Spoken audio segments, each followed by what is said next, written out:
আকীদা আগে শিখতে হবে। কোন কাজটা করলে আপনার আকীদা শুদ্ধ হবে এইটা আপনাকে জানতে হবে।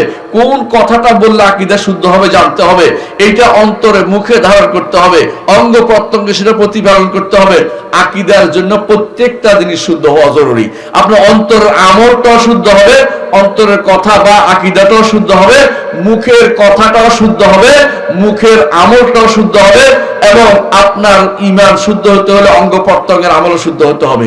আপনি আল্লাহর জন্যই ইবাদত করবেন সিদ্ধান্ত নিয়ে রাখছেন, কিন্তু সিজদা করেছেন কবরে, আকীদা কি শুদ্ধ আছে?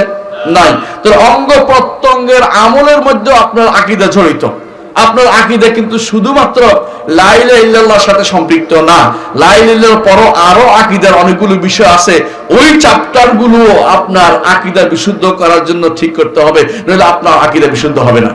মুমিন জীবনের এমন কোনো জায়গা নেই যেখানে আকীদার সংমিশ্রণ নেই। আপনি যদি কোনো মানুষকে বা কোনো ব্যক্তিকে বা কোনো সম্পদকে বা কোনো মালকে আপনি যদি আল্লাহর চেয়ে বেশি ভালোবাসেন, আপনার আকীদা নষ্ট, আপনি কাফের হয়ে মারা যাবেন।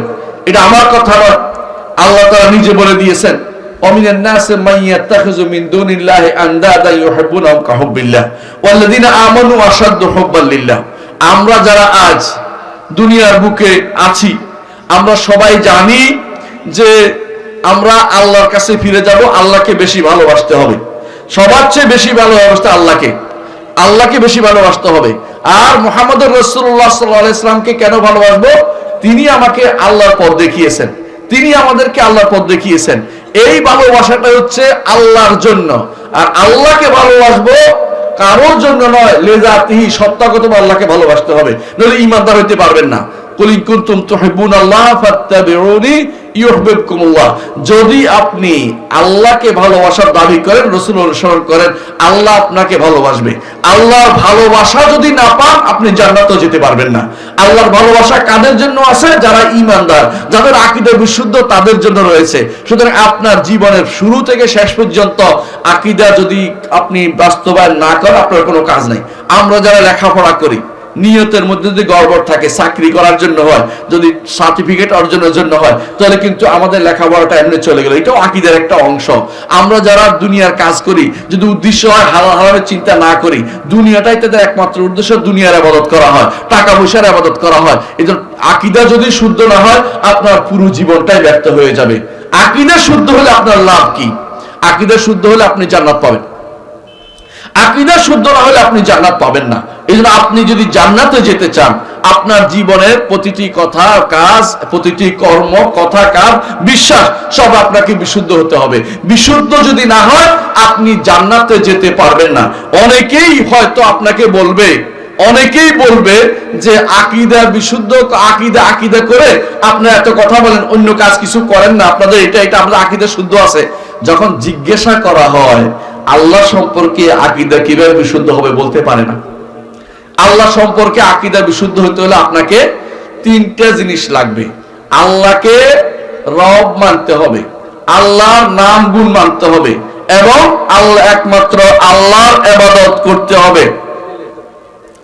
একমাত্র আল্লাহর ইবাদত করতে হবে। যদি এই তিনটে জিনিস, আল্লাহ রব মানা, আল্লাহর নাম গুণ না মানা, একমাত্র আল্লাহর ইবাদত না করা, তাহলে সেই ব্যক্তি আকীদা বিশুদ্ধ হয় নাই। একটাও যদি বাদ দেয়, আকীদা বিশুদ্ধ হয় নাই।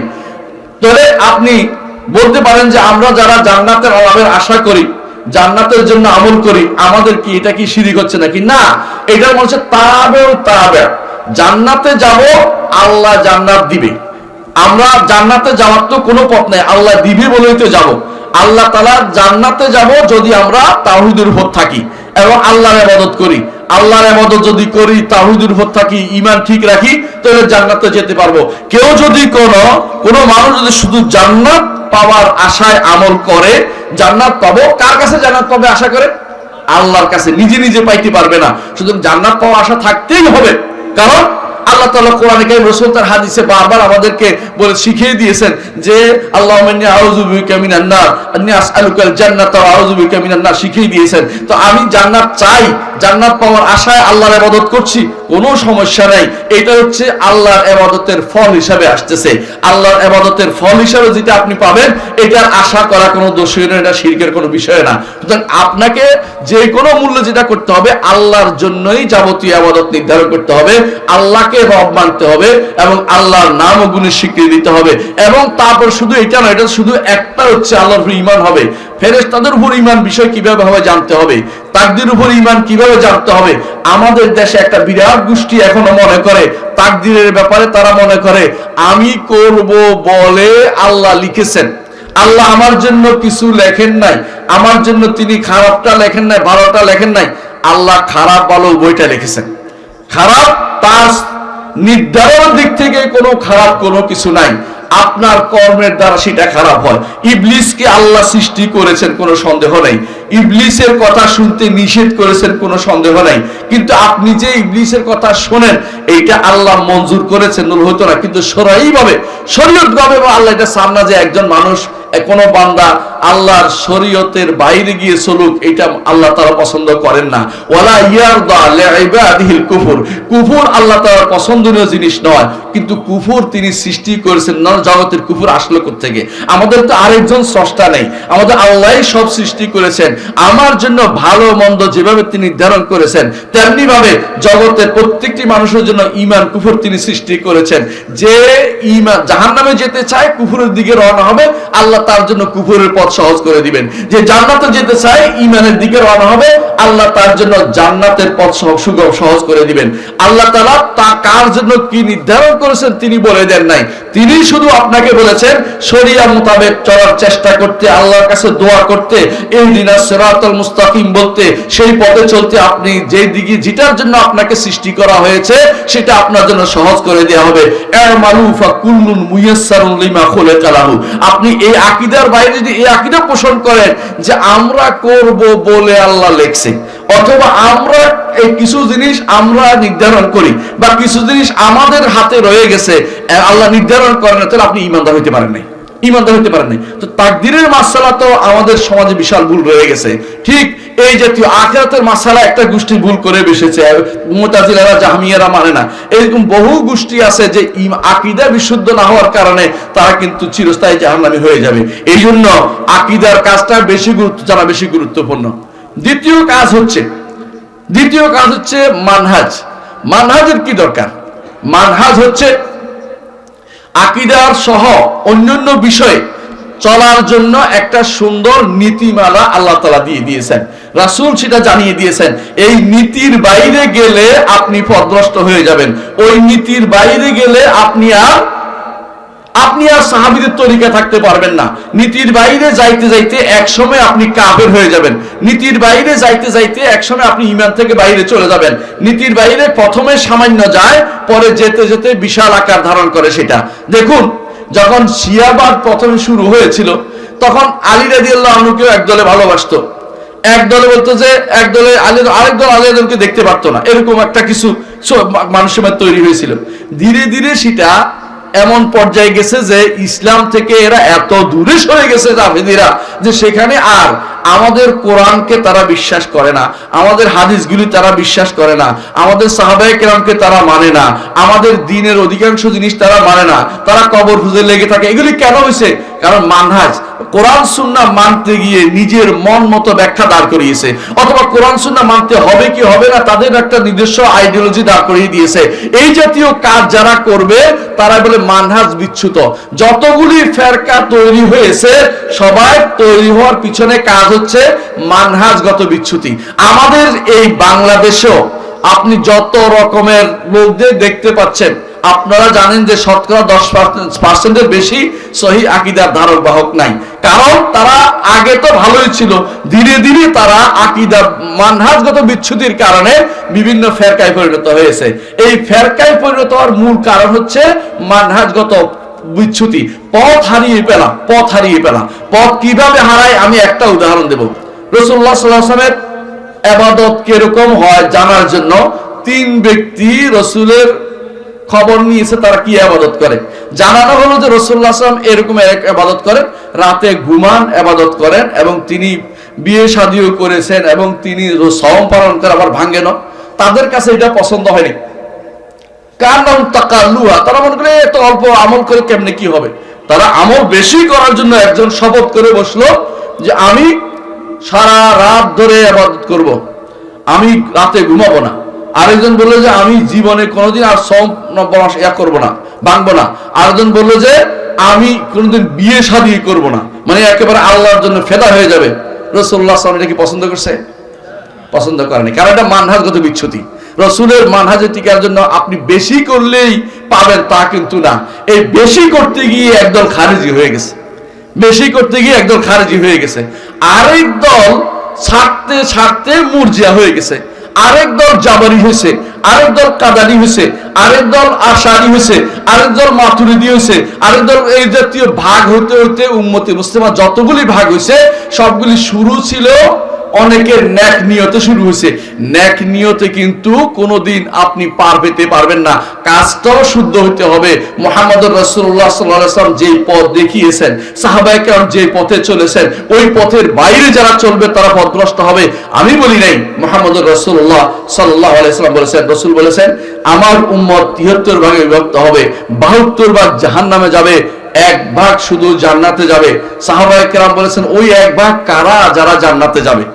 রাসূলুল্লাহ সাল্লাল্লাহু আলাইহি ওয়াসাল্লাম বললেন মা আনা আলাইহিল ইয়াউমা আসহাবি, আজকে আমি যেই নীতির উপর আছি এটার উপর চলবে যারা, এবং আমার সাহাবীরা যেটার উপর চলবে সেটা, এই পথে যারা চলবে তারা হচ্ছে নাজাত প্রাপ্ত দল। সুতরাং নাজাত প্রাপ্ত দল হতে হলে বিভিন্ন দিকে চোখ না ফিরিয়ে আপনার চোখ উপরের দিকে, সাহাবায়ে কেরামের দিকে, কোরআন এবং সুন্নাহর দিকে, এই নীতির দিকে আপনাকে রাখতে হবে। এর বাইরে অন্য কোনো পথে চলবেন আপনি পথভ্রষ্ট হয়ে যাবেন। এই পথভ্রষ্ট হওয়ার শুরু হয় মানহাজ বিচ্যুতি থেকে। ধীরে ধীরে এটা কাউকে 72 ফেরকার ভিতরে রাখে, কাউকে 72 ফেরকার বাইরে চালান করে দেয়। 72 ফেরকার বাইরে কারা? কাদিয়ানীরা 72 ফেরকার বাইরে, দ্রুজরা, বোহরারা, বাহাইরা, আগাখানীরা এবং কি এই জাতীয় যারা আছে এরা সবগুলি 72 ফেরকার বাইরে চলে গেছে। এই মাজারি পূজারি যারা আছে, যারা কবর পূজা, পীরের কাছে কিছু চায়, যারা এই জাতীয় এগুলি 72 ফেরকার বাইরে চলে যায়। কারণ শিরিক করলে আর 72 ফেরকার ভিতরে থাকে না। 72 ফেরকার ভিতরে থাকার পরেও জাহান্নামের ওয়াইদ আসছে, আর 72 ফেরকার বাইরে যারা যাবে তারা তো চিরস্থায়ী জাহান্নামী হয়ে যাবে। এই জন্য ইমানদারের বড় কাজ হচ্ছে আকীদা এবং মানহাজ ঠিক করা। তারপরে মানহাজ দিয়ে আকীদা এবং অন্যান্য আমলগুলোকে পরিশুদ্ধ করতে হবে। আমলের জন্য মানহাজ দরকার, আকীদার জন্য মানহাজ দরকার, সুলুকের জন্য মানহাজ দরকার, রাজনীতির জন্য মানহাজ দরকার। মানহাজ ছাড়া, অর্থাৎ আল্লাহ এবং তার রাসূল প্রদর্শিত পথ ছাড়া নতুন কোনো পদ্ধতি অবলম্বন করলে আপনি আকীদাগত বিচ্যুতি যেমন আছে, মানহাজগত বিচ্যুতি অনেকের রয়ে গেছে। এই জন্য অনেকেই যখন আমরা বলি গণতন্ত্র বাই আল্লাহর জীবনে, আল্লাহর দুনিয়া, আল্লাহর শিক্ষা দেওয়া মানহাজ নয়, অনেকের মনে কষ্ট আসে, তারা সেটাকে মেনে নিতে পারে না। এই জাতীয় মানহাজগত বিচ্যুতি একটা দুইটা নয়, আপনি প্রচুর দেখতে পাবেন মানুষদেরকে, আপনি বুঝবেন যে এর নীতি ঠিক নাই। এই কিছুদিন আগে বাংলাদেশের শতকরা 90-95% মানুষ অন্ধকারে হাততে পাইয়া আপনারা রাফিজিদেরকে সমর্থন করেছেন। এটা মানহাজগত বিচ্যুতি, কোনো সন্দেহ নেই। আপনার মানহাজ ঠিক থাকলে রাফিজিদের সমর্থন করতে পারে না, কারণ রাফিজিদের মধ্যে ঈমানের কতটুকু আছে আপনি পরীক্ষা করে দেখুন। যারা কোরআনকে বিকৃত বলে, কোরআন মানে না, যারা সাহাবায়ে কেরামকে মানে না, হাদিস মানে না, যারা কবরগুলিকে, ইবনে তাইমিয়া যেটা বলছেন যে তারা কি করেছে, মসজিদগুলোকে বিরান করেছে এবং কবরগুলিকে তারা আবাদ করেছে। অর্থাৎ মাজার দেখবেন 2 তলা, মসজিদের কোনো মানুষ নাই মাজারের মধ্যে। যখন আমরা দেখি ইরানিরা, রাফিজিরা যখন মদিনা যায়, যে সমস্ত পাথর আছে ইয়াতে বাকির পাথরগুলো সব পকেটের ভিতরে ঢুকায়, সবকিছু নিয়ে চুরি করে আছে। কারণ পাথর পূজা তাদের অংশের ভিতরে পরিণত হয়ে গেছে এবং পাথর ছাড়া তাদের সেজ দেওয়া হয় না। এবং তারা মনে করে যেটা, যে ডাকলে যদি প্রথম কথাই হচ্ছে বনামে হায়দারি, হায়দারের নামে তারা ডাক দিচ্ছে। এই মানুষগুলি মানহাজচ্যুত। আপনি এদের অনুসরণ করছেন, অর্থ হচ্ছে আপনিও মানহাজচ্যুত, সঠিক মানহাজে আপনি নাই। এই জন্য আকীদা ও মানহাজের গুরুত্ব বোঝা উচিত। আপনারা সলবে সালিনের বই পড়বেন। আলহামদুলিল্লাহ, এই দারুল হুদা এরকম একটি প্রতিষ্ঠান যেটা সহিহ আকীদা ও মানহাজের প্রতিষ্ঠিত। আপনার সন্তানদেরকে এখানে পড়াবেন, আপনারা এখানে পড়বেন। এখানে পড়ার কারণে আপনার আকীদা ও মানহাজকে ধারণ করবেন। সাবধান, সাবধান, আপনাদেরকে বলছি। আমি এরকম বহু ছেলেকে দেখেছি এবার এই বিপদে পড়ার পরে, ফিতনা পড়ার পরে, যারা নিজেদেরকে অনেক সময় দাবি করতো যে তারা সহিহ আকীদা ও মানহাজের, দেখা গেছে তাদের মধ্যে রাফেজিদের প্রতি মায়া, রাফেজিদের প্রতি মায়া, এটা কোন সহিহ মানহাজের কাজ হইতে পারে না। এটা যাদের মধ্যে আছে, বোঝা গেল সে এখনো আকীদা মানহাজ বুঝে নাই, তার এখনো শিক্ষার দরকার আছে। এই জন্য মাদানী আলেমরা এখানে আছেন, সত্যিকার আলেমরা এখানে আইব নবীরা আছেন, যারা এখানে নবীদের ওয়ারিস যারা এখানে আছেন, মদিনা পড়ুয়া আলেমরা আছেন, তাদের কাছে আকীদা ও মানহাজ শেখার জন্য আপনাদের সন্তানদেরকে আপনারা নিয়োগ করবেন, তাদেরকে পাঠাবেন ইনশাআল্লাহ। এই বক্তব্য রেখে আমি এই কথা বলে আমি বক্তব্য শেষ করছি। আসসালামু আলাইকুম ওয়া রাহমাতুল্লাহি ওয়া বারাকাতুহু। আলহামদুলিল্লাহ, আমাদের এই এলাকার একজন সন্তান, বারাকাল্লাহু ফিকুম, জাযাকুমুল্লাহু খাইরা, একজন সন্তান, একজন ভাই আমাদের